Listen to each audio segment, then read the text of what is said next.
ওকে, so আজকে আমি যে টপিকটা নিয়ে কথা বলবো এটা আমার আমার আগের ভিডিওর মধ্যে আমাকে একজন রিকমেন্ড করছিল যে টপিকটা নিয়ে কথা বলতে। সেটা হচ্ছে আম, সালমান শাহ, আমাদের যে অ্যাক্টরটা ছিল। আমি তার ফেসটা দেখাই তাহলে তো আমাদের ইজি হবে আমি কার কথা বলতেছি। ওকে, তো এটা হইতেছে সালমান শাহর যে পুরো মার্ডার কেস ছিল সেটার একটা আমি নিউজ নিয়ে আসছি, এবং আমি নিউজটা আপনার করে পড়বো না, কারণ আমার যেটা মনে হয় আমরা সবাই কম বেশি এখন জানি, কারণ অনেক বেশি ট্রেন্ডিং আসছিল। আর আমি কোনো ডকুমেন্টারি টাইপের কোনো ইউটিউবার না যে কিনা মার্ডার কেস এরকম করে ফিল আপ করে।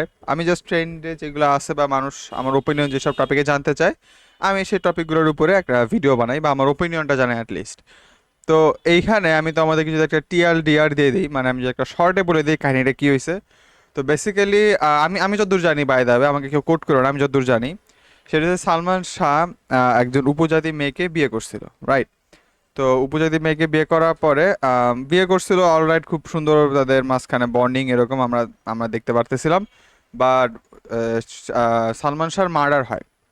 এখন এই মার্ডারটাকে প্রথম দিকে কেস করা হয় অ্যাজ আ সুইসাইড, বাট পরবর্তীতে আরও ইনভেস্টিগেশনসে জানা যায় যে একটা মার্ডার ছিল। এবং কয়েকদিন আগে এটা রিভিল করা হয়েছে যে না, অ্যাকচুয়ালি বা প্রমাণিত বা যারা মার্ডার করছিল তারা হয়তো কনফেস করছে যে তারাই আসলে এই ঘটনাটা ঘটাইছে। তো এখন এই জায়গার মধ্যে আমার ওপিনিয়ন মানুষ জানতে চায়। এখন মার্ডার কেসে আমি এখানে কোনো কিছু বলবো না, আমার মনে হয় না এটা আমার পজিশন, আমি মার্ডার কেস এখানে ওরকম হ্যান্ডেল করি না। বাট আমি এখানে যেটা বলতে চাই সেটা হচ্ছে যে মানুষ অনেক কথা বলতেছিল যে উপজাতি, আবার আর একটা এরকম ঝামেলা কয়দিন আগে নিজের বন্ধুকে খায় ফেলাইছিল। এবার হইতেছে এরকম যে একটা প্রকৃত মানে জেনুইনলি ভালোবাসার পরেও তার সাথে এরকম নিয়তি হইলো। তো এখানে আমার মতামত কি? আমার কাছে যেটা মনে হয়, এখানে উপজাতিদের মধ্যেও মনে হয় কিছু একটা ইনসিকিউরিটি কিছু একটা আছে। তারা মনে হয় ভাবে যে আমাদেরকে এমনি এমনি করে রাখতেছে, বাট আমার মনে হয় না সালমান শাহ এরকম কোনো ফিলিংস থাকার কথা, কারণ সে তার ওয়াইফকে সে ভালো একটা পজিশনে রাখছিল। বাট আমার যেটা মনে হয় এখানে সবচেয়ে বড় যে ফ্যাক্টরটা সেটা হইতেছে টাকা পয়সা। এখন আমি যেহেতু এটা বললাম, রেসিস্ট হবে কিনা আমি জানি না, বাট আমি যতদূর জানি, যতজন উপজাতিকে আমি পার্সোনালি চিনি, ইয়াস, আমার উপজাতীয় বন্ধু কয়েকটা ছিল ক্লাস সিক্সে থাকতে, কারণ আমি তখন শহীদ ক্যাডারে পড়তাম। আমার সাথে কয়েকজন চাকমার কয়েকজন পড়তো, পোলাপানরা পড়তো, এবং ওদের সাথে আমার ভালো সম্পর্ক ছিল। যতটুকু কথাবার্তা বলা হয় বলতাম, ঠিক আছে। এখন হয়তো ওদের সাথে কানেকশন নাই এরকম, কারণ ক্লাস সিক্সে ওদের সাথে পড়ছি, ওদের সাথে কারোর সাথে আমার কানেকশন নাই, কারণ ওই টাইমে সোশ্যাল মিডিয়া এভাবে করে আমরা বুঝতাম না টুঝতাম না। যতটুকু হয়তো আমাদের স্কুলের মধ্যে এই কাহিনী ঠানি হয়তো ওখানে মিটমাট হয়ে যেত।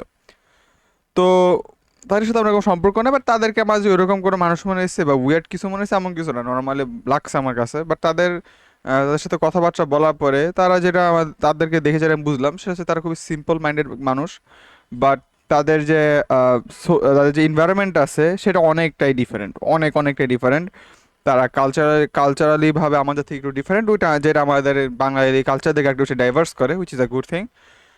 তো ওদের মানে তাদের যে পজিশন, তারা হচ্ছে আর্থিকভাবে অতটা বেশি রিলায়েন্ট না, অথবা বলতে গেলে অতটা বেশি ইন্ডিপেন্ডেন্ট না। তাদের আর্থিক সমস্যার মধ্যে অনেকে ভুগে।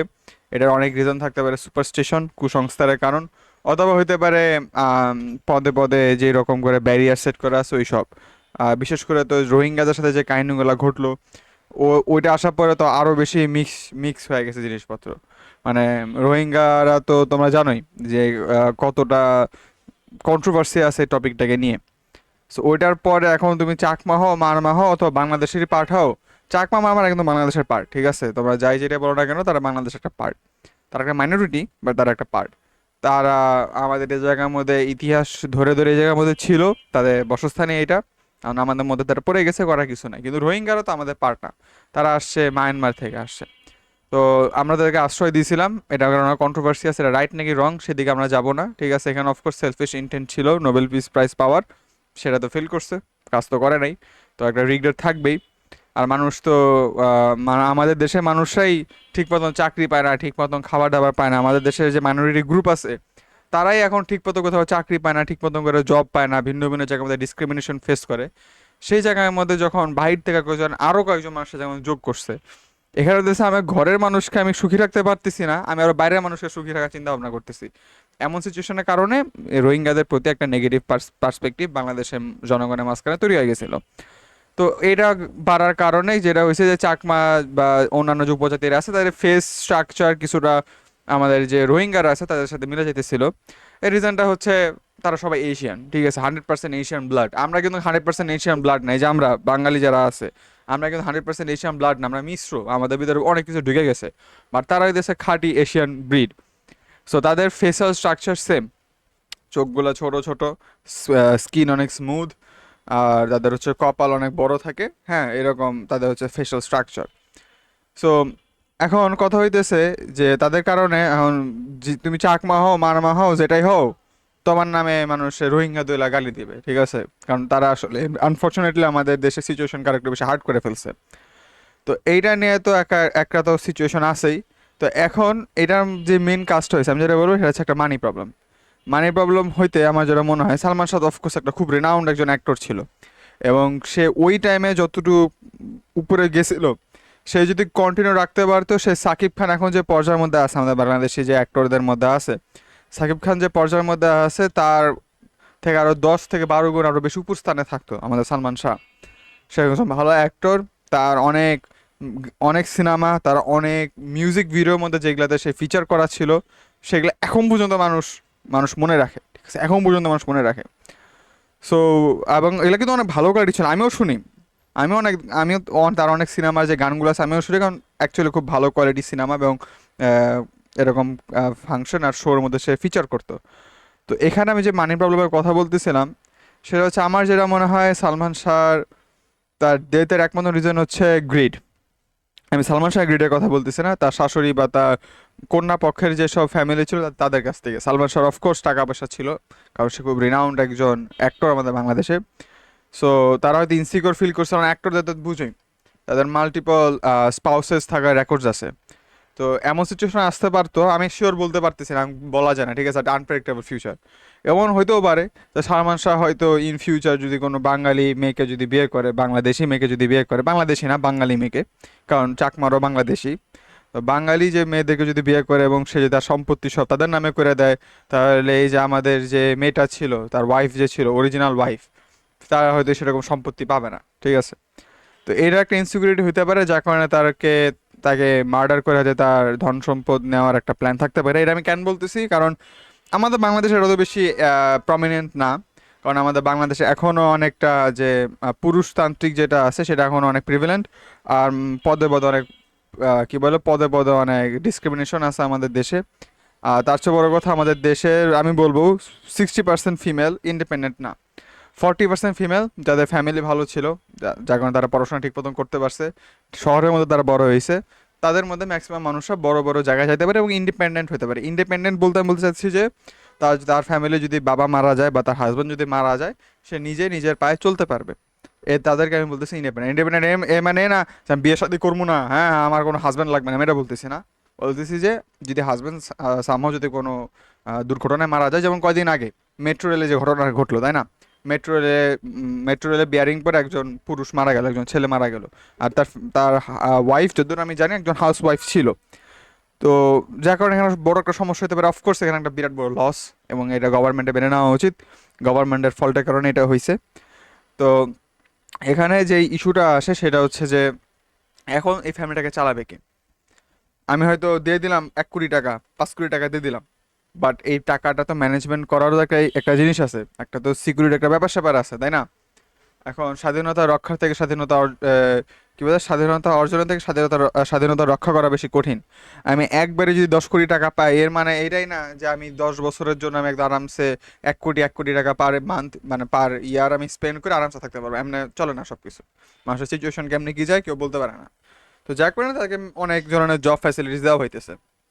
বাট সাপোজ এই যে যে লোকটা ছিল, সে কোনো গভর্নমেন্টের কোনো ইস্যুতে মারা যায়নি, সাপোজ সে একটা বাস অ্যাক্সিডেন্টে মারা গেছে এবং পুরোপুরি দোষ ছিল ড্রাইভারের, সেই ক্ষেত্রে এই ক্ষতিপূরণটা কে দিত? সেই ক্ষেত্রে কিন্তু এমন না যে গভর্নমেন্ট বাউন্ড, যা আচ্ছা এখানে আমার 5 লাখ টাকা দিতে হবে বা 10 লাখ টাকা দিতে হবে, 1 কোটি টাকা দিতে হবে, বা তাকে একটা চাকরি দিতে হবে, কারণ চাকরি না দিলে তো আমাদের যে মহিলাটা ছিল সে তার ফ্যামিলি চালাতে পারবে না। সো সেই ক্ষেত্রে কিন্তু মেয়েটা কি হইতো, আমাদের যে লোকটার যে ওয়াইফ ছিল, সে বলতে গেলে কিছু একটা নিঃস্ব টাইপের হয়ে যেত, করার কিছু নাই।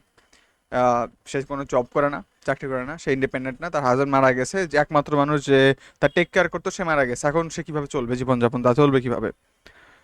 সো ওই ক্ষেত্রের মধ্যে একজন ফিমেলকে অবশ্যই ইন্ডিপেন্ডেন্ট হওয়া উচিত, বা এরকম স্কিলস থাকা উচিত। অ্যাটলিস্ট সে যদি তার ফ্যামিলির কারণে সে যদি চায় যে না, আমার হাজব্যান্ড তো অলরেডি এনাফ ইনকাম করেই, আমার হয়তো জব করার দরকার নাই, আমি হাউস ওয়াইফ থেকেই আমি আমার ছেলে মেয়েদেরকে ভালো করে একদম সাকসেসফুল হিসাবে, বা আমি তাদের উপর একটু এক্সট্রা কেয়ার দিয়ে একটু বড় করি। এক্সট্রা কেয়ার দেওয়াতে কোনো সমস্যা নাই, এতে কোনো কমতি কোনো কিছু হবে না। এটা হইতেই পারে, ঠিক আছে, তাই না? কেউ যদি চায় অফকোর্স করতে পারে। কিন্তু যদি এরকম আনফর্চুনেট সিচুয়েশন আসে পড়ে, তাহলে তো তার জব করতেই হবে, কোনো উপায় নাই। তো সেই ক্ষেত্রে যদি সে যদি শিক্ষিত বা স্কিল থাকতো, তার জব খুঁজতে অত বেশি কষ্ট হইতো না। যদিও জবের মার্কেট খুব বেশি স্যাচুরেটেড, স্টিল জব একটা পাই যেত। বড় বা ছোট একটা জব কোনো না মতো একটা পাইতো, এবং কোনো না কোনো মতে দিনকাল চালা যেতে পারতো। তো আমার মনে হয় সিচুয়েশনটা কিছুটা এই জায়গার মধ্যে একই। সেটা হচ্ছে টাকা পয়সার বিষয় টিষয়।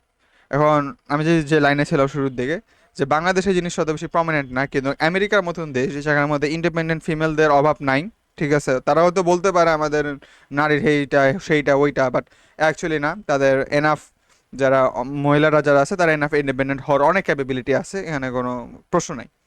বাট ওই আমেরিকার মতন দেশে এখন যে প্রবলেমটা হয়, যে আম, একজন হাজব্যান্ড যদি তার, আমেরিকাতে কিন্তু ডিভোর্স রেট অনেক বেশি, ঠিক আছে, ওখানে মানুষ কিন্তু প্রচুর ডিভোর্স করে। আমি যদি এখানে তোমাদের একটু গুগল করে দেখাই দেই, এখানে দেই হইতেছে যে divorce rate in America almost 50%। মানে 50% মানুষ যারা বিয়ে করে তারা ডিভোর্স করে ফেলে আমেরিকার মধ্যে, ঠিক আছে।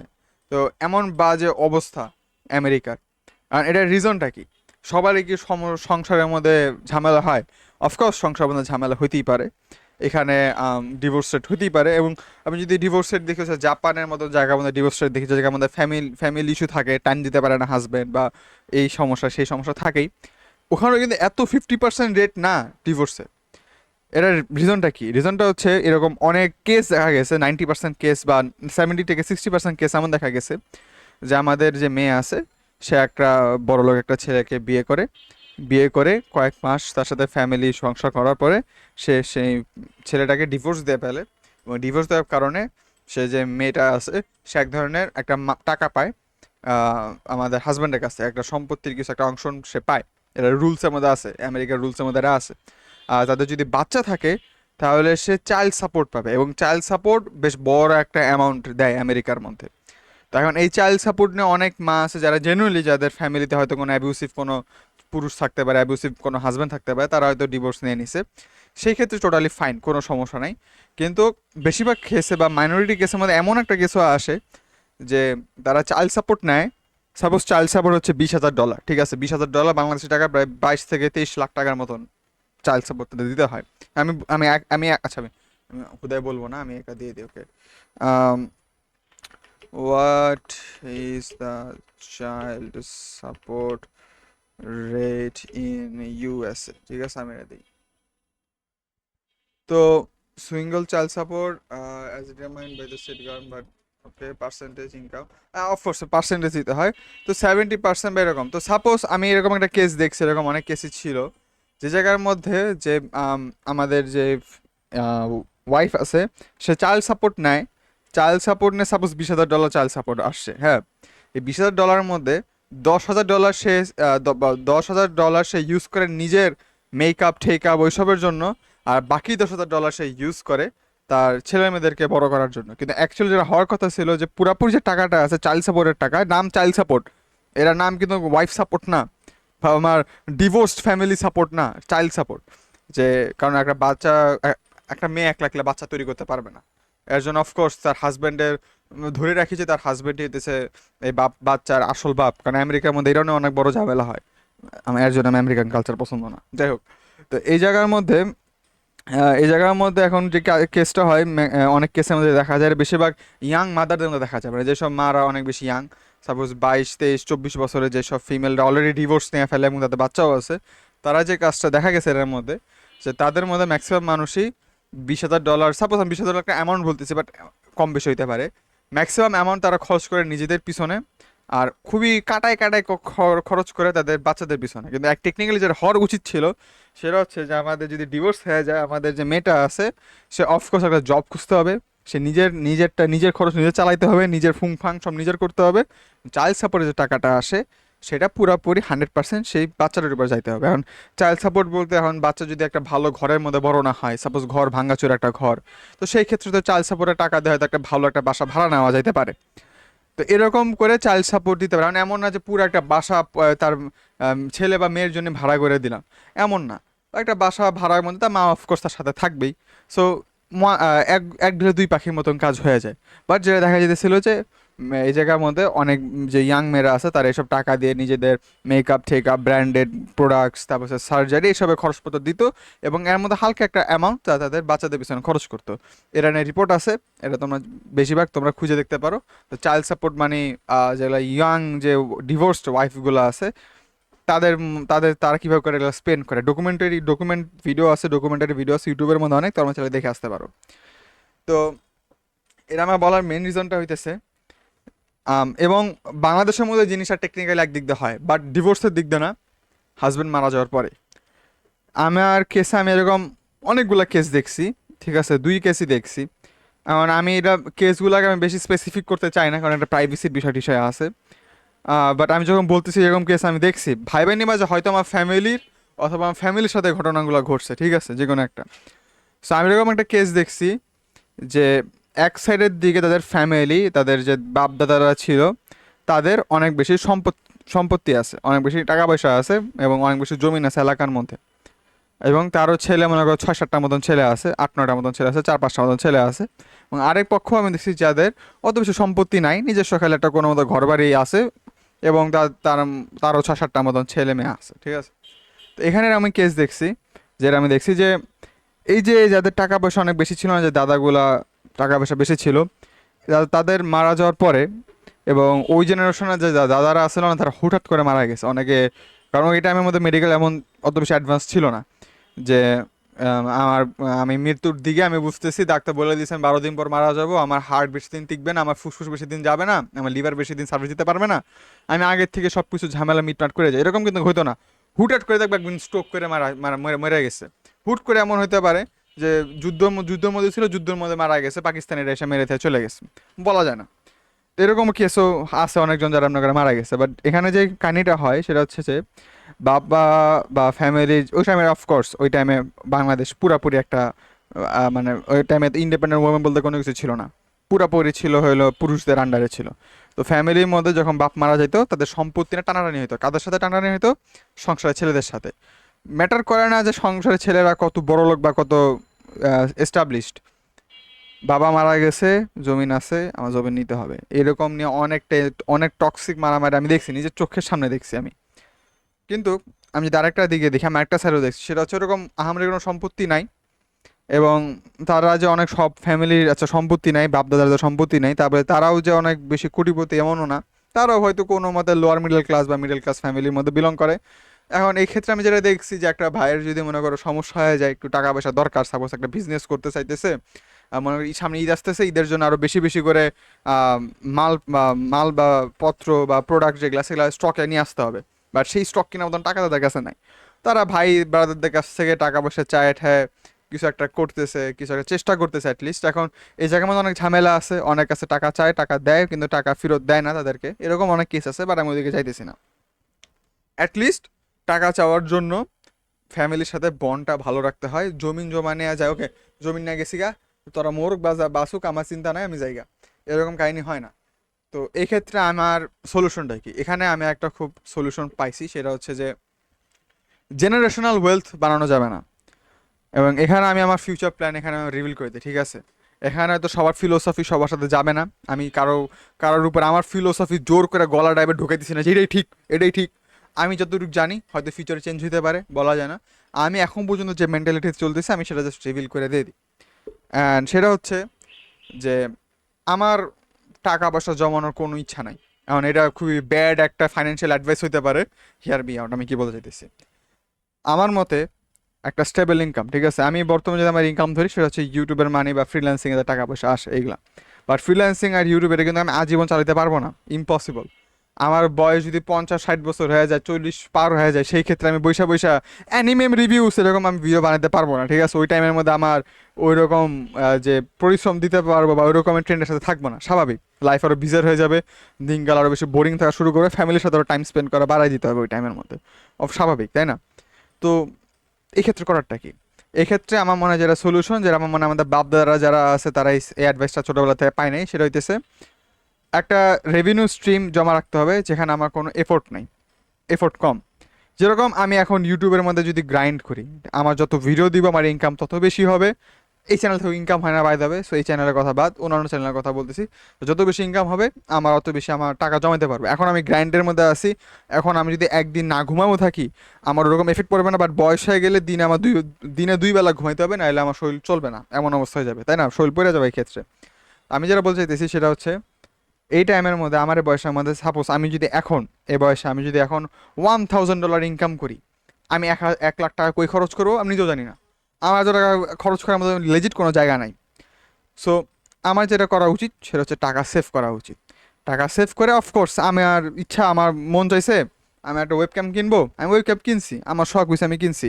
আমার ইচ্ছা হয়েছে যে আমি একটা গেম খেলার জন্য আমি একটা কিনবো, একটা গেম প্যাড কিনবো, 3000 টাকা দিয়ে কিনছি। আমার কি এটার দাম 3000 টাকা, আমার ক্যামেরার দাম 3500 টাকা, আমার স্টিল বাকি কত থাকে? প্রায় 90,000 টাকা প্লাস আমার টাকা বাকিই থাকে। তো আমি তো টাকাতে করবো কি? আমার দরকার আছে তো টাকা। আমার ফ্যামিলিকে অভাবে পড়তেছে, আমি কি ফ্যামিলি টানতেছি? না। আমি খুব ফর্চুনেট, আমার বাবা মা দুইজনেই জব করে। বাবা এখন বিজনেস করে, আমার আম্মা এখন টিচার। সো আমার এখন কোনো সমস্যা হয় না, আমার ফ্যামিলি ইজ ওয়েল এস্টাবলিশড। হ্যাঁ, এমন না যে রাজার হলে থাকতেছি, হ্যাঁ রাজার হলে থাকি আমি, আমি দিনবেলা কি মহিষের মাংস দিয়ে ভাত খাই, এমন কিছু না। আমার মনে হয় মোর দেন এনাফ। আমি যা পাই আমি এদের আল্লাহর কাছে হাজার শুক্রিয়া, আমার কোনো সমস্যা নাই, আমি এটা নিয়ে খুশি। আর যতটুকু নিজের কাছে চাই, আমি চাই বাবা আমাকে বেশি প্রেশার না দিতে, নিজের খরচটুকু নিজেই করতে। এই যে আমার একটা আমার গেম প্যাড কেনার ইচ্ছা হয়েছে, যে আমি আমি গেম খেলবো, যেন এটা লাগবে। এটা কি আমার নেসেসারি কোনো কিছু? এটা যদি না থাকতো আমি কি না খায় মরতাম? এটা দেখে আমার ইনকাম হইতেছে, এটা কি আমার ইনকাম সোর্সের মেন সোর্স গেম খেলা? নো, আমার মেন সোর্স না, এটা জাস্ট আমার বিলাসিতা। আমার শখ ছিল আমি একটা কন্ট্রোলারের মধ্যে গেম খেলতে চাই, আমি এমনি করে গেম খেলবো, আমার খুব ইচ্ছা ছিল। ছোটোবেলায় দেখতাম টিভির মধ্যে এমনি করে মানুষ গেম খেলে, আমি চেয়েছিলাম এমনি করে গেম খেলবো। আমি এর জন্য টাকা পয়সা বাবার কাছে চাইনি, নিজে ইনকাম করছি, নিজের টাকা দিই, এটা কন্ট্রোলারটাকে আমি কিনছি। সো আমি যেটা বলতেছিলাম, তো আমার কাছে স্টিল অনেক টাকা যদি বাকি থাকে আমি কী করবো? অফকোর্স আমার সেভ করা উচিত। সেভ করে করে এখনও তো $1000, সামনে হয়তো আরও ইম্প্রুভ করবো, অফকোর্স আমি ইম্প্রুভ করার চেষ্টা করবো। এখন $1000, সামনে তো $2000 ইনকাম করার চেষ্টা আছে। এরকম করে ইনকাম বাড়তে বাড়তে এখন সাপোজ আমার বাবা মা বয়স হয়ে গেল এবং আমার একটা সাবস্টেন্সিয়াল অ্যামাউন্ট জমা হয়ে গেল, সেই ক্ষেত্রে আমি বাবাকে বলতে পারবো যে আম্মু বাবা তোমাদের টেনশন করার কোনো দরকার নাই, তোমরা এখন রেস্ট নিতে পারো। রেস্ট কেন নিতে বলবো? কারণ আমার যতটুকু টাকা আমি সেভ করছি, আমার যারা প্ল্যান, যে টাকাটুকু সেভ করে না একটা বিজনেসের পিছনে স্পেন্ড করা, এবং সেফ বিজনেস বাংলাদেশের মধ্যে অনেক কিছুই আছে। একটা ভালো একটা পজিশন, একটা জামা কাপড়ের শোরুম কিনা, আমি যদি ঠিক মতো চালাইতে পারি, যেখানে আমি কনফিডেন্ট এনাফ, যে কারণে আমি চেষ্টা করতেছি বাই দ্য ওয়ে, আমার একটা অলরেডি আমি যেটা চেষ্টা করতেছি, আমার কিন্তু একটা ক্লোদিং ব্র্যান্ড আছে বাই দ্য ওয়ে। আমি কিন্তু গেঞ্জি অ্যানিমের যে টি শার্টগুলো সেগুলো সেল করি। চেক আউট করে দিয়ে আসতে চাও, অফকোর্স ডিসক্রিপশনে লিঙ্ক দেওয়া আছে, তোমরা ওখান থেকে চেক করে দিয়ে আসতে পারো। আপাতত আমরা অনলাইনে আসি, বাট ইন ফিউচার আমার প্ল্যান আছে এটাকে মেইন স্ট্রিম করা, মার্কেটের মধ্যে নিয়ে আসা, ঠিক আছে? আমার প্ল্যান আছে, অ্যাকচুয়ালি প্ল্যান আছে। তো আমি যেটা বলতেছিলাম যে আমাদের উচিত হচ্ছে সেকেন্ডের একটা ইনকাম সোর্স আনা, যেখানে লো লো এফোর্ট, শুরুর দিকে অনেক এফোর্ট, বাট লাস্টের দিকে যে তেমন লো এফোর্ট হয়। এর আমি খুব ভালো একটা এক্সাম্পল বলতে পারি। সাপোজ আমি একটা সুপার শপ দিই, ঠিক আছে, যে সবটার মতন সুপার শপ যদি একটা দিই, শুরুর দিকে আমার মার্কেটিং করতে হবে, আমার অনেক প্যারা থাকবে, আমার এই ডকুমেন্ট সেই ডকুমেন্ট অনেক কিছু। বাট এটা যদি ধীরে ধীরে ধীরে ধীরে আমি ইস্টাবলিশড হয়ে যায়, আমার মার্কেটে শেয়ার হোল্ডাররা আসবে, তারপর আমি আর একটু বিজনেসটা একটু বেশি বোঝা শুরু করবো, আমি সব কিছু গুছায় ফেলতে পারবো। তো সেই ক্ষেত্রে যেটা হবে, আমার পরিশ্রমটা তুলনামূলক একটু কমে যাবে। পরিশ্রম জিরো হবে না, অফকোর্স জিরো হবে না, বাট তুলনামূলক শুরুর দিকে যে রাশটা ছিল না, যে আয় হায় হায় হায় হায় আমার তো স্টক শেষের দিকে আমার মালপত্র আনতে হবে, এত টাকা কই থেকে পাবো, এইসব কেমনি কী হবে, ওই প্যারাটা পরবর্তী দিকে আমার হবে না, কারণ ওই ক্ষেত্রের মধ্যে আমি একটা অলরেডি একটা এস্টাবলিশ মানে পর্যায়ে আমি চলে আসছি, তাই না? সো আমার যেটা প্ল্যান হচ্ছে সেটা হচ্ছে এরকম টাকা জমায় আমি যখন যে ক্ষেত্রে আছি, যখন আমার কোনো ফ্যামিলি টানতে হইতেছে না, এই সময়ের মধ্যে একটা মোটামুটি ধরনের একটা বিজনেস বা একটা লং টার্ম যেটা একটা বিজনেস থাকবে, এটা চালু করার ফলে যেটা হবে সেটা হইতেছে আমি ফিউচারে গিয়ে আমি যদি আরামসে থাকতে হবে। যেমন আমি ধরছি ক্লোদিং ব্র্যান্ড, তাই না? এখন জামা কাপড় হয়তো আমি এখন অ্যানিমে সেল করতেছি, অ্যানিমে টি শার্ট সেল করতেছি, ফিউচারে গিয়ে হয়তো আমি শার্ট বিক্রি করলাম, অ্যানিমে শার্ট না, নর্মাল শার্ট। এমনকি মানুষ কি এমন কোনো যুগ আসবে যে যুগে আমাদের আমার জামা কাপড় ছাড়া চলবে? আমার মনে হয় না এমন কোনো যুগ আসতেছে। মানুষের হয়তো চাকরি চলে যাবে, মানুষের হয়তো কম্পিউটার দরকার হবে না, মানুষের হয়তো মোবাইল ফোন বাদ হয়ে যাবে, মানুষের হয়তো ঘড়িও বাদ হয়ে যেতে পারে, অন্য কোনো প্রযুক্তি আসতে পারে, কিন্তু জামা কাপড় তো থাকবে। এমন তো না যে আমি ন্যাংটা ঘুরতেছি 2021 সালের সময় ন্যাংটা ঘুরতেছি, এরকম হবে না। অ্যাটলিস্ট কোনো না কোনো একটা জামা কাপড় থাকবে, যতই বড় ছোট হোক, একটা জামা কাপড় থাকবে শরীরের মধ্যে। এক ধরনের বলতে গেলে সেফ বিজনেস। তারপরে আরেকটা সেফ বিজনেস হচ্ছে ফ্ল্যাট। অনেকে বলে যে ফ্ল্যাট কিনা যেতে লস, যেটা আমার মনে হয় একদিক দিয়ে ঠিক আছে, বাট লং টার্মে দেখলে ঠিকঠাক আছে। যেমন আমি তোমাকে বলি, আমি আমার ফ্যামিলি খরচ এনে রিভিল করে দিলাম, ঠিক আছে। আমার ফ্যামিলির মধ্যে যদি মান্থলি 1 লাখ টাকার মতন আসে, আমার ফ্যামিলি 4 জন মেম্বারের ফ্যামিলি, তারা আরামসে টাকা পয়সা আরামসে জিঙ্গাল কাটায়, স্টিল মাস শেষে 30 থেকে 20 হাজার টাকা সেফ হয় যদি 1 লাখ টাকা আমার ফ্যামিলির জন্য খরচটা আসে, ঠিক আছে। তো এখন সাপোজ আমি যদি ঢাকা শহরের মধ্যে একটা 4টা বাসা কিনি, এবং প্রত্যেকটা বাসা ভাড়া যদি 25 হাজার টাকা হয়, 25 হাজার টাকা হয়, এবং তুমি যদি দেখো ঢাকার মধ্যে ভালো জায়গার মধ্যে বসুন্ধরা, উত্তরা, এরকম ভালো রেসিডেন্সিয়াল এরিয়া আছে, এগুলা যদি নতুন বাসাগুলো দেখি আমরা ভালো ভালো সাইজের, 2500 মানে 1500 থেকে 2000 স্কোয়ার ফিটের, এগুলো ভাড়া 20 হাজার থেকে 25 হাজার টাকার মধ্যে আরও অথবা আরও বেশি আপ ডাউন করতে থাকে। সো আমার যদি এরকম 4টা ফ্ল্যাট থাকে, 4টা ফ্ল্যাটের দাম অফকোর্স 4 কোটি টাকার বেশি পড়বে যদি আমি কিনতে চাই, কিন্তু এটা আমার একটা লাইফ টাইম ইনভেস্টমেন্টের মতন হয়ে গেল। আর আমি বাসাগুলোকে ভাড়া দিব, আমি যদি 4টা বাসা যদি 25 হাজার টাকা করে পাই, আমার 4 লাখ টাকা করে এই জায়গা 4 লাখ টাকা কি বললাম, 1 লাখ টাকা করে আমার মান্থলি আসবে। হ্যাঁ, এখন তাদেরও সমস্যা থাকবে, ভাড়া দিলে বলবে যে ভাইয়া আমার কোমোটের পাইপ ফাইটা গেছে, পাইপ লাগাই দেন। ওইখানে টুকিটাকি খরচ টরচ থাকবে, এটা আলাদা বিষয়। বাট এগুলো হচ্ছে লং টাইম প্ল্যান, ঠিক আছে। আমি বলতেছি না যে আমি 4টা ফ্ল্যাট কিনবো, বাট আমি বলতেছি এগুলো একটা উপায়, এগুলো ভালো একটা সেফ মার্জিন। আর আমি বলবো যে আমার মতন আমার পর্যায়ে যে পোলাপানরা যারা আছে, আমার বয়স 19 থেকে 20 বছর বয়সে যেসব পোলাপানরা আছে, আমার মনে হয় সবারই এখন কিছুটা হলেও ফাইন্যান্সিয়াল যে জিনিসপত্র আছে এগুলো নিয়ে একটু নলেজ রাখা উচিত। আমার যেটা মনে হয় নলেজ রাখা উচিত। আমি নিজে পার্সোনালি নিচ্ছি জাস্ট নিজে দেখার জন্য যে কেমনি কী হয়, কারণ আমার বাবা রিটায়ার্ড পার্সন, আমার আম্মুর শরীর একটু সিক, এর জন্য আমি আগে থেকে একটু রিসার্চ করে রাখছি যে কীরকম কোন জায়গার মধ্যে কেমন কী করলে কীরকম হয়। কারণ আমি জানি সব বাবা মা চায় যাতে ছেলে যাতে একদম ফ্রি ফ্রি থাকুক, হ্যাঁ, এইসব পারিবারিক টেনশন কোনো দরকার নাই। বাট আমার যেটা মনে হয়, এক বাড়ির বড় ছেলে হিসাবে, আমি বাড়ির বড় ছেলে বাইদাবে, বাড়ির বড় ছেলে হিসাবে এসব নিয়ে রিসার্চ করে রাখা উচিত, জাস্ট ইন কেস কিছু হয়ে যায় আমি যদি একটা ব্যাকআপ হিসাবে দাঁড়ায় থাকতে পারি, একজন ইন্ডিপেন্ডেন্ট মানুষ হিসাবে যদি আমি থাকতে পারি। বাট এখানে আনফর্চুনেটলি যে বিষয়টা হচ্ছে সেটা হচ্ছে আমাদের যে সিস্টেম, এডুকেশন সিস্টেম বলি, জব সিস্টেম বলি, এটা এতটা পরিমাণে ফাকড আপ যে এইটা করার স্বাধীনতা সবার কাছে নাই। আমি আমার ক্লাসের টপ স্টুডেন্ট না, আমি নাম্বার 1 স্টুডেন্ট না, আমি কাটায় কাটায় কোনো মতো একটা রেজাল্ট করি, মান সম্মান রাখার জন্য রেজাল্ট করি, ঠিক আছে। আমার আম্মু টিচার মানুষ, তো আমার ওই পরিমাণে একটা অন্তত একটা রেজাল্ট করতে হয় যাতে ওই মান সম্মানটা থাকে, অথবা আমার আম্মু যদি বলতে পারে, ঠিক আছে। আমি কোনো টপ স্টুডেন্ট না, অ্যান্ড টপ স্টুডেন্ট না হওয়ার রিজনটা কি, আমি টপ স্টুডেন্ট হওয়ার মতন এফোর্ট দিই না। এখন এটাকে আমার ভুল হতে পারে, বাট আমার পড়াশোনা পছন্দ না। আমি আগে থেকে বলছি আমার জানতে পছন্দ, ঠিক আছে, আমার জানতে খুব ভালো লাগে, নতুন জিনিস শিখতেও পছন্দ করি, আমার নতুন জিনিস আমি অলওয়েজ ডাউন। বাট আমাদের এডুকেশন সিস্টেম যেটা আছে খুব বেশি ফাকড আপ, অনেক বোরিং, এবং এখানে ক্রিয়েটিভ কোনো কিছু নাই, আমার ভালো লাগে না এটা। যার কারণে আমার ছোটোবেলা থেকে, হ্যাঁ, আমি রেজাল্ট শিখতেছি, আমি পড়াশোনা করতেছি, আমার দরকারি আমি যে কাজ করতেছি, আমি সিস্টেমের মধ্যে আছি, বাট আমি সিস্টেমের উপর ডিপেন্ডেন্ট না। যেমন আমি খুব ফর্চুনেট পর্যায়ের মধ্যে আছি, আমার ইউটিউব থেকে ভালো পরিমাণে ইনকাম আসে, ঠিক আছে, আমি এটা লুকাবো না কোনো কিছু। এই চ্যানেল থেকে আসে না, অন্য চ্যানেল থেকে আসে, ইংলিশ চ্যানেল থেকে আসে, বাট আসে। কিন্তু এই ইংলিশ শেখার আমার মেন রিজন ছিল আমি ছোটোবেলা ইংলিশ মিডিয়ামে পড়ছি, তো আমার ইংলিশের বেসটা একটু মোটামুটি একটু ভালো আছে। এখন এটা অফকোর্স আমার বাবা মাকে বলতে হবে, তারা ফিউচার প্ল্যান করে রাখছিল। আমি ইংলিশ মিডিয়ামে এখন পড়ি না, ছোটোবেলায় পড়তাম। আমার ছোটোবেলায় বেসটা ক্রিয়েট হয়ে গেছে, যে কারণে আমার ইংলিশে ওরকম জড়তাটা নাই, বা যে মানুষের ভয় থাকে না সেটা নাই। যদিও আমি ইংলিশ ম্যাক্সিমাম শিখছি কার্টুন থেকে, ব্যান্টেন টেন্ডেন থেকে, বাট ওরা আলাদা আলাদা টপিক। তো এখানে যে আমি যে বিষয়টাতে আমি দিন শেষে আসলাম, যে সালমান শাহর ডেথ থেকে যেটা আসলাম, সেটা হচ্ছে যে ফাইন্যান্সিয়াল যে বিষয়, যে টাকা কেন সেভ করবো না। এখন সাপোজ অনেকজনের গোল থাকে যে মিলিনিয়ার হওয়া, বিলিনিয়ার হওয়া, ঠিক আছে, আমার এমন কোনো গোল নাই। আমার গোল হইতেছে আমার ফ্যামিলি যদি ঠিক মতন করে চলে, ইটস মোর দেন এনাফ। এখন সাপোজ আমার চ্যানেল থেকে যদি ইনকাম অনেক বেশি আসে, সাপোজ $4-5 হাজার আসে, তো ডলার আমি কী করবো, তাই না, সেভ করতেছি, ভালো কথা। আমি একটা ভালো করে দেখছি, একটা প্রথম স্টেপ আমি বললাম, তাই না, একটা কন্টিনিউয়াস রেভিনিউ স্ট্রিম রাখতে হবে, যেটা কিনা আমার এফোর্ট কম, শুরুর দিকে এফোর্ট দিতে হবে, ইয়াং থাকার সময় এফোর্ট দিছি, বাট বয়স হয়ে গেলে যাতে এফোর্টটা আমি অত বেশি এফোর্ট না, তো যদি আমি ইনকাম করতে পারি, সে একটা সোর্স বের করতে হবে, হলো এক। 2 নাম্বার হইতেছে মেডিকেল বিলস। মেডিকেল কার দিকে কীরকম হয়ে যায়, কার কেমন কী সমস্যা হয়, আল্লাহ না করুক কার যদি বড় কোনো সমস্যা না হয়, বাট কখন কি আসে বলা যায় না। এর জন্য শুক্রিয়া সৃষ্টিকর্তা, তুমি যে ধর্মেরই হও না কেন, আমি মুসলিম ধর্মে, তো আল্লাহ যাতে সবারই আমার ফ্যামিলির সবাইকে যদি সুস্থ রাখে, এর জন্য অফকোর্স নামাজ টামাজ পড়তে হবে, ধার্মিক আল্লাহর সাথে সবসময় দোয়া টোয়া সব রাখতে হবে যাতে সবাই ঠিকঠাক থাকে, সেফ টেফ থাকে, ঠিক আছে। তো এটা গেলো একটা হেলথের বিষয়। তো হেলথের জন্য বাংলাদেশের মেডিকেল সেক্টর যতটা বেশি ফাকড আপ, আমার মনে হয় হেলথের জন্য যদি আমি একদম সিকিউর রাখতে যাই, আমার মনে হয় 1 কোটি টাকা। আমি জানি অনেক আছে বলে ভাই অ্যাকচুয়ালি তোমার যদি ব্রেন ক্যান্সার হয় তোমার 10 কোটি টাকা লাগবে, তখন ওটা আলাদা বিষয়, তখন হলাম সব ধন সম্পদ সব কিছু বিক্রি করে দেওয়ার আলাদা বিষয়, ঠিক আছে। আমি নর্মাল যেসব প্রবলেমগুলো হয় সেগুলোর কথা বলতেছি। একটা আমার প্রবলেম যেটা প্রত্যেকটা বয়স্ক মানুষের হয়, সেটা হচ্ছে হার্টের প্রবলেম। হার্টের রিং পরাইতে হয়, হার্ট সার্জারি হয়, এগুলো এক। দুই, টিউমারের সমস্যা, অনেকে টিউমারের সমস্যা হয়।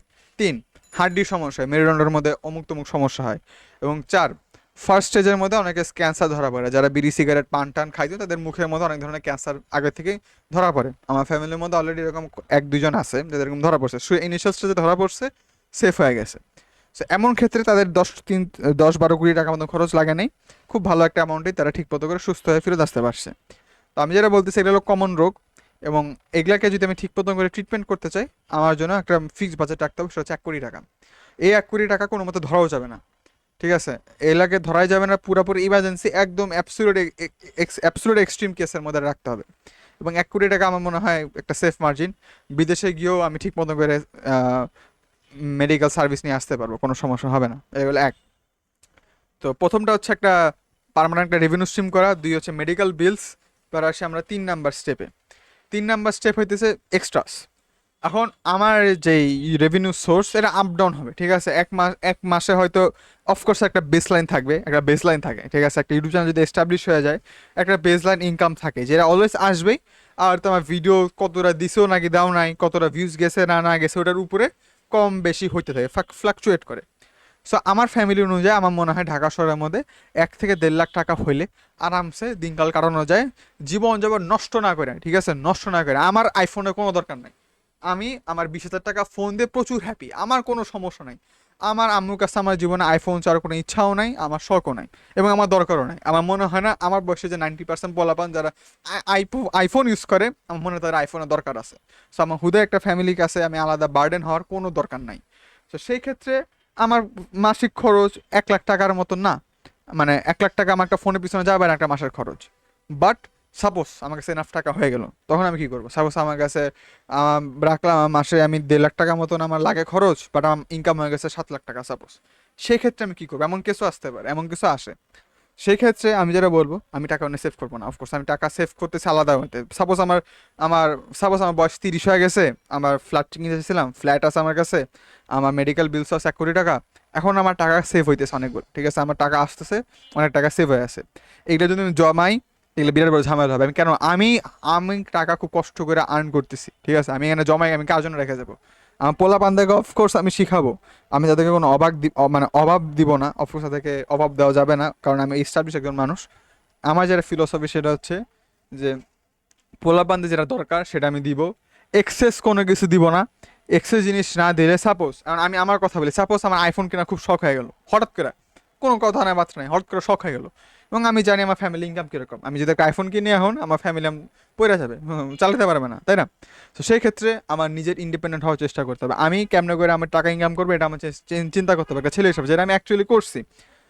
সো আমার ফ্যামিলি, আমার পোলাপানকে যদি আমি সেম জিনিসটাই দেখাই, আমার মনে হয় ইট ইজ পসিবল। আমি যদি ঠিক ওয়েতে গাইড করি, ইট ইজ পসিবল। তাদেরকে ইন্ডিপেন্ডেন্ট করতে হবে, তাদের তাদের বাবার টাকা আছে, তাদের বাপের টাকার উপর ডিপেন্ডেন্ট হয়ে যাবে, এটা আমি চাই না। এটা খুবই লুজার, এরা লুজার। এরা হইলে আমি নিজে পোলাপান থেকে নিজেই বললাম লুজার, তুই হালা ফেইলিয়ার, আমি নিজেই কমে গেলা, ঠিক আছে, করা গেছে ফেইলিয়ার। সো সেই ক্ষেত্রে আমি যেটা বলবো যে এক্সট্রা মানি থাকলে কী করবো? আমার মনে হয় আমাদের আল্লাহ তাআলা খুব সুন্দর একটা দুনিয়া দিছে আমাদের কাছে। এক এক দেশে এক এক সমস্যা থাকতে পারে, এক এক দেশে এক একটা সৌন্দর্যও আছে। দুনিয়া ঘুরবো, ইয়েস, পোলাপানদেরকে নিজের ফ্যামিলিকে ভিন্ন ভিন্ন দেশ ঘোরাবো, অমুক দেশে নিয়ে যাব, তমুক দেশে নিয়ে যাবো। এবং ফর্চুনেটলি আমার বাবা আমাকে বাংলাদেশের অনেক পার্ট থেকে ঘুরাই নিয়ে গেছে ছোটোবেলার মধ্যে, বাবার ট্রান্সফার হতো অফিস, তো আমার বাংলাদেশে অনেক পার্টের মধ্যে আমার ঘোরা অলরেডি হয়ে গেছে। আমি বাংলাদেশেও ঘুরতে পারি, বাইরেও ঘুরতে পারি। এক্সট্রা মানি আছে, আমি যেমনে চাই সেটাতে স্পেন্ড করবো, বাট এমন কিছু করে স্পেন্ড করবো যেটা একটা এক্সপিরিয়েন্স হবে। মানে এমন না ইনভেস্টমেন্ট করতেছি না যে ওকে আমি একটা গাড়ি কিনলাম 10 কোটি টাকা দিয়ে, এরকম না। আমি আমি কোনো সাবস্টেন্সিয়াল কোনো যে কোনো অবজেক্টের উপরে স্পেন্ড করবো না, স্পেন্ড করতে হবে একটা এক্সপিরিয়েন্সের পিছনে, এবং যাতে দিনকাল সব কিছু ঠিক মতন করে, যে একটা এক্সপিরিয়েন্স। আমার মনে হয় এক্সট্রা মানি ভালো করে স্পেন্ড করার একটা ভালো একটা উপায়। আমি এরকম অনেক ভিডিও বেশি দেখছি, ডকুমেন্টারি, অনেক যারা ফাইন্যান্সিয়ালি অনেক বেশি স্টেবিলাইজ তারা বলে যে টাকা জমায় ভাইয়া কত দূর, সব কিছু ঠিকঠাক রাখেও এক্সট্রা মানি থাকলে আমরা আমাদের নিজের আমাদের লাইফ এক্সপিরিয়েন্সকে আরও ইমপ্রুভ করা যায়। এখন আমি যদি সাপোজ আমার যদি রাখি, আমার গোল রাখি যে আমার মাসে 2 লাখ টাকা হলে এনাফ, আমার কিছু আর লাগতেছে না, সেক্ষেত্রে আমি কিন্তু মিলিনিয়ার হইলাম না, ঠিক আছে? আমি যদি 2 লাখ টাকা আমি যদি করি, আমি কিন্তু মিলিনিয়ার না। আমার মিলিনিয়ার হইতে হলে আমার মাসে 10 লাখ টাকা রাখতে হবে সেভিংসের মধ্যে। আমার অত টাকার দরকার নাই, 2 লাখ টাকা রাখলাম, যদি ভালো হয় 2 লাখ টাকা মোর দেন এনাফ আমার ফ্যামিলির জন্য, মোর দেন এনাফ। বাকি টাকা দেওয়া আমি আমার ফ্যামিলিতে বিদেশ টিদেশ ঘুরাইলাম, ভিন্ন ভিন্ন জিনিস এক্সপিরিয়েন্স করাইলাম, দ্যাটস অল। এসব জিনিসপত্র টাকা দিয়ে মানে কোনো অবজেক্ট না যে আমি রেখে দিলাম, একটা এক্সপিরিয়েন্স থাকবে। আমার মনে হয় এরা আমার বর্তমান এখনকার ফিলোসফি, 2025 সালের ফিলোসফি। আমি জানি না এটা ফিউচারে কত দূর যাবে, বাট যতদূর যাইতেছে আমার মনে হয় আমার মনে হয় এটা হচ্ছে আলটিমেট অ্যান্সার, একটা ফ্যামিলিকে কীভাবে মতন ঠিকঠাক রাখা যায়, বা ফাইন্যান্সিয়াল অ্যাডভাইস। আমি বলবো যে ভাই তুমি যদি আমার এজের থাকো, যারা এইচএসসি পরীক্ষা মাত্র দিচ্ছ, অ্যাডমিশন টাইমের মধ্যে আসো, আমি বলবো যে একটু বাসার বাড়ি একটু খোঁজখবর রাখো, কত খরচ হয়। তুমি এখন যে লাইফস্টাইল লিড করতেছো, তোমার বাবাকে জিজ্ঞাসা করো, ঠিক আছে বাবা আমাদের বাসার মাসিক বাজারের খরচ কীরকম। আমার মাকে জিজ্ঞাসা করবো যে আম্মু এই যে আমাকে পিছনে যে টিচার দিতেছো, তারপর আমার যে কোচিং আছে, এগুলোর পিছনে কেমন খরচ হইতেছে। তুমি একটা রাফ একটা হিসাব রাখবা যে মান্থলি কেমন খরচ হয়। তার মধ্যে মেডিকেলও কিছু বিল টিল থাকতে পারে। আমি ফর্চুনেট এনাফ আমার বাসার মধ্যে ওরকম সিরিয়াস কোনো মেডিকেল পেশেন্ট নাই। সো আমাদের ওরকম খালি হালকা পাতলা শরীর ব্যথার কয়েকটা ওষুধ থাকে, এগুলোতে চলে যায়। এছাড়া অত বেশি গুরুতর কোনো কিছুর উপরে চিকিৎসা বা এরকম খরচ নাই। আমার ফ্যামিলি খুব ফর্চুনেট এই জায়গা দিয়ে। তো সবাই তো নাই, তো একটু দেখবা, বড় ছেলে হিসাবে দেখবা এবং বড় মেয়ে হিসাবেও দেখবা, ঠিক আছে? আমি এখানে কোনো ডিসক্রিমিনেশন করতেছি না। হ্যাঁ, হইতে পারে আমরা একটা প্যাট্রিয়ার্কি সোসাইটি। তুমি একটা যদি মেয়ে হয়ে থাকো, তুমি দেখবা যে তোমার ফ্যামিলি তোমার পিছনে কত টাকা খরচ করতেছে, তোমার আমাদের তুমি যেরকম লাইফস্টাইল লিড করতেছো, কষ্ট লাইফস্টাইল হইতে পারে, দেখো কত খরচ হয় তো আমাদের ফ্যামিলির পিছনে। অথবা তোমার যদি তুমি যদি খুব লাইফলি লাইফ লিড করো, তোমার ফ্যামিলি যদি খুব বেশি ওয়েল এস্টাবলিশড হয়, দেখো তোমার পিছনে কত টাকা খরচ হয়, তুমি দেখো তুমি কতটা বেশি ইন ডেপথ তোমার বাবা মার কাছে। তো এটাই হইতেছে আমার কনক্লুশন এই পুরো টপিকটা নিয়ে। আমি জানি সালমান শাহ নিয়ে একজন কথা বলতে বলছিল, বাট আমি চলে গেছি পুরোপুরি অন্যদিকে। বাট এটা হচ্ছে আমার ওপিনিয়ন, ঠিক আছে? আমি চাইছিলাম যে এইসব নিয়ে একটু কথাবার্তা বলতে, অ্যান্ড বললাম। তো এটা আজকে ছিল এতটুকু ভিডিও। তোমরা যারা শেষ পর্যন্ত দেখছো, থ্যাংক ইউ শেষ পর্যন্ত দেখার মতন, কারণ এডিট মিনিট কিচ্ছু করিনি, জাস্ট আমার ব্যাগর ব্যাগর শুনছো। আর তোমরা তোমাদের মতামতটা জানাও, তোমরা কেমনে কী রকম কী ভাবো। এতটুকু আমি বলতেছি, এটা আমার ওয়ে, আমার ফিলোসফি। তোমাদের ফিলোসফি দিতে পারো, আমি ওপেন মাইন্ডেড। আমি তোমাদের ফিলোসফি দেখতে চাই, তোমরা কীরকম লাইফ প্ল্যান করে রাখছো, হয়তো কিছু একটা ইন্সপায়ার হতে পারে, ঠিক আছে? আমি বলতেছি না যে আমারটাই পারফেক্ট, বাট আমার কাছে আমার মনে হয় এটা আমার জন্য, আমার কাছে একটা আইডিয়াল, আই বিলিভ ইট। মানে আমার বিশ্বাস যে আমার কাছে মনে হয় এটা একটা আইডিয়াল ওয়ে, যদ্দূর আমার কাছে এখন মনে হইতেছে। বলা যায় না ফিউচার কোন দিকে যায় না যায়। এতটুকু ছিল। Bye bye.